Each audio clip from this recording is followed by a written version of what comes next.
ដងគឺឈាមវាមបិទពីទ្រង់ច្រពីយាយបេងដូងទ្រង់ម្ដាយស្ទើរខ្សង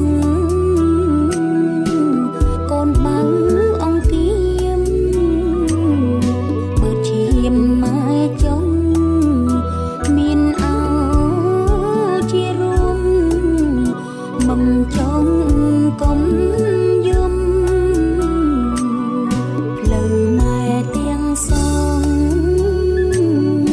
ត្រង់ធ្វើបង្គន់នោមជុំចង់កូនស្ងួនកុំបារម្ភទឹកមុតលាមួកជ្រិញជ្រុងជោគ